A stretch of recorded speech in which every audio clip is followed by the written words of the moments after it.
Meilin Zhao had buried her husband in the spring, and by the time the last of the wildflowers had faded from a hillside grave, she understood something that no one had thought to warn her about widowhood on the frontier. It was not the grief that threatened to break a woman, but the sheer impossible weight of running 800 acres alone.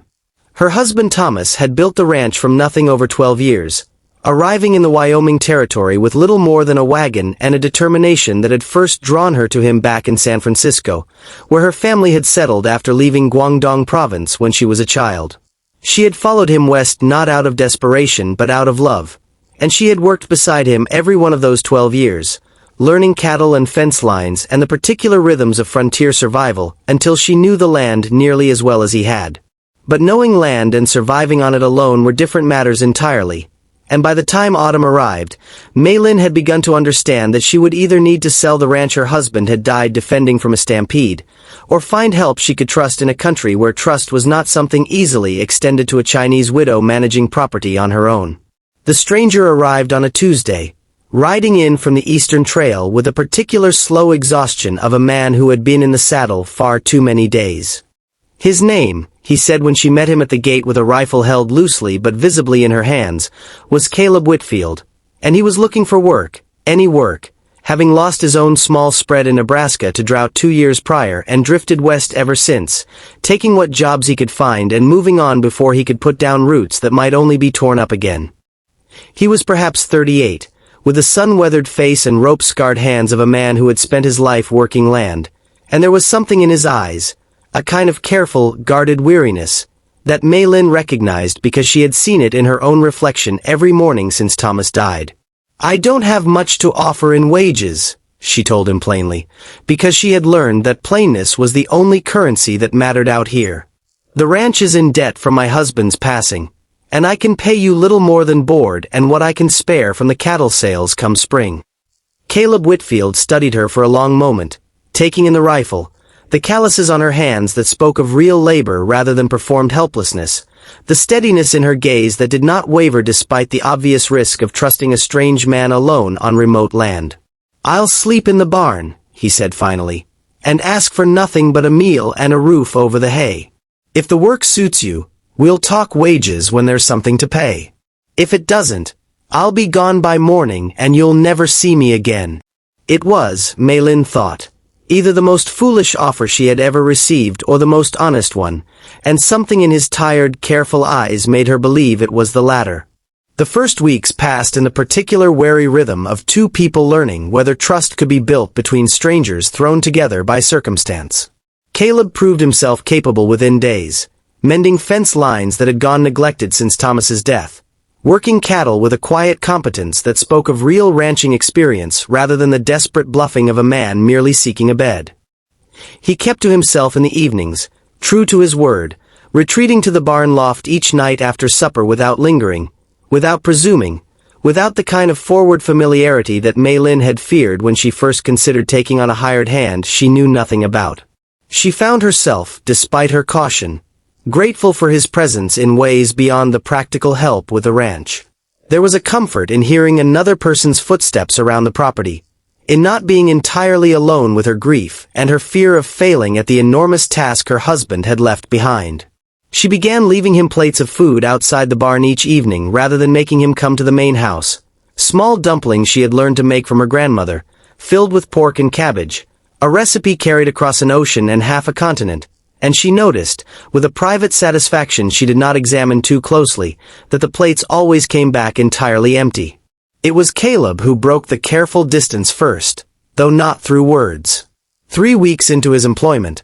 a sudden autumn storm swept down from the mountains, bringing with it hail and lightning fierce enough to spook the cattle into a dangerous scattering panic. Meilin, without hesitation, saddled her horse and rode out into the storm to help gather the herd before they could be lost or injured on the rocky terrain, and Caleb was beside her within minutes, the two of them working through driving rain and cracking thunder to turn the panicked cattle back toward the safety of the home pasture. It was dangerous work, the kind that had killed her husband when a different herd had trampled him during a different storm, and Meilin was acutely aware of that grim history even as she rode hard through the downpour, aware too of Caleb's steady presence beside her, matching her pace, watching her back the way a good partner watches a partner's back rather than the way a hired hand merely follows orders. When the last of the cattle were finally secured and the storm had begun to pass, leaving the world washed clean and glittering under a break of moonlight, Caleb helped her down from her horse in the barnyard, and for a moment his hands lingered at her waist a beat longer than strictly necessary,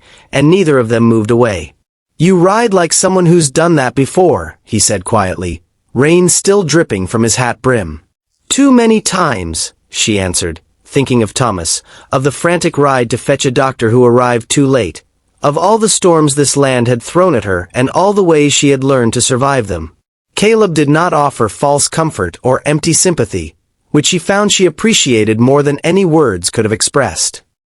He simply nodded, understanding in his own weathered way, and said, "You did good work tonight, Mrs. Zhao. Real good work." It was such a small thing, such an ordinary compliment, and yet it settled into her chest with a warmth she had not felt since before Thomas's death, the particular warmth of being truly seen by another person. The weeks that followed brought a slow, careful shift in the household's rhythm. Caleb began joining her for supper in the main house rather than eating alone in the barn, at her invitation, extended almost accidentally one evening when she realized she had made too much stew for one person and it seemed wasteful, even foolish, to carry a full bowl out to the barn when he could simply sit at her table. He was, she discovered over these shared meals, a man of unexpected depth beneath his weathered exterior, someone who had read more books than she would have guessed from his rough hands, who spoke thoughtfully about the land and the weather and the particular loneliness of frontier life in a way that suggested he understood her own loneliness without her having to explain it. He told her, slowly and in pieces over several evenings, about the wife he had lost to fever 3 years before the drought took his Nebraska farm, about the particular grief of losing both a person and a place within the span of a single terrible year, and Mei Lin recognized in his careful, measured way of speaking about loss the same instinct she had developed herself, the instinct to hold grief close and private rather than burden others with its full weight. "I didn't come here looking for anything beyond work," Caleb told her one evening in November, the two of them sitting on the porch after supper, watching an early snow begin to dust the distant mountains. "I want you to know that. I meant what I said that first day. I'll sleep in the barn and ask for nothing." Mei Lin looked at him for a long moment in the fading light, this careful, weathered man who had asked for nothing and given, in return, more steadiness and quiet companionship than she had realized she needed. "Perhaps," she said slowly, choosing her words with the same care she brought to everything on this ranch, "I have decided there is something I would like to offer, even if you ask for nothing in return." What followed was not a dramatic declaration but a gradual unfolding, the kind of love that frontier life demanded, built not on grand gestures but on the accumulation of small trusts, small kindnesses, small moments of genuine partnership. Caleb began fixing things around the main house that Mei Lin had not even mentioned needing repair, noticing problems before she voiced them the way a man notices the needs of a place he has begun to think of as his own. Mei Lin found herself, in turn, seeking his opinion on ranch decisions she would once have made entirely alone, not because she needed his permission but because she had come to value his judgment, and because the sharing of burdens, she discovered, made those burdens lighter in a way she had not experienced since Thomas's death. The ranch hands who occasionally passed through for seasonal work began to notice the particular ease between the widow and her hired man, the way she saved him the choicest cuts of meat, the way he lingered near the house in the evenings even after his work was finished, and though no one spoke of it directly, a quiet understanding settled over Larkspur Creek Ranch that something had grown there beyond mere employment, something neither Mei Lin nor Caleb had gone looking for but which had found them anyway, in the particular way that love sometimes finds those who have stopped expecting it.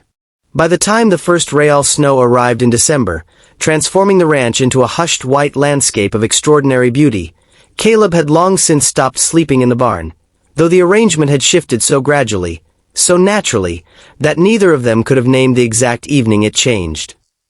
He asked her formally, on a cold, clear night with stars blazing hard and bright overhead, standing in the barnyard where they had first ridden together through the storm, whether she would consider making their arrangement permanent, whether she would consider becoming his wife rather than merely his employer, and he asked it with the same plain honesty he had offered that first day at her gate, without flowery promises or grand declarations, Simply the steady truth of a man who had found, in this unlikely widow and her hard-won ranch, something worth staying for rather than drifting past. Mei Lin, who had learned through hard loss and harder survival that the truest love was not the love that promised everything but the love that showed up, day after day, storm after storm, plate after empty plate returned from the barn, said yes without hesitation, understanding that she had found in Caleb Whitfield not a replacement for what she had lost but something entirely its own. A partnership built from mutual respect and quiet devotion in a land that demanded nothing less. They were married in the small church in the nearest town that spring, with the ranch hands and a scattering of neighbors in attendance, and Mei Lin wore blue, her grandmother's jade pendant at her throat alongside a simple frontier dress, and when Caleb looked at her during the ceremony, there was none of the careful guardedness that had marked his eyes the day he first arrived at her gate, only a steady, certain warmth that spoke of a man who had finally, after years of loss and drifting, found a place and a person worth calling home. The ranch that Thomas Zhao had built and died defending did not fail. As so many had predicted, it would once a widow was left to manage it alone. Instead, under Mei Lin and Caleb's combined stewardship, it thrived, growing over the following years into one of the most respected spreads in the territory, a testament to what could be built when two wounded, careful people chose, against all their own guarded instincts, to trust each other with the fragile, valuable work of beginning again. If this story of quiet frontier love moved you, don't forget to subscribe for more heartfelt tales of resilience, romance, and the courage it takes to open your heart again. More unforgettable stories are on the way, and you won't want to miss them.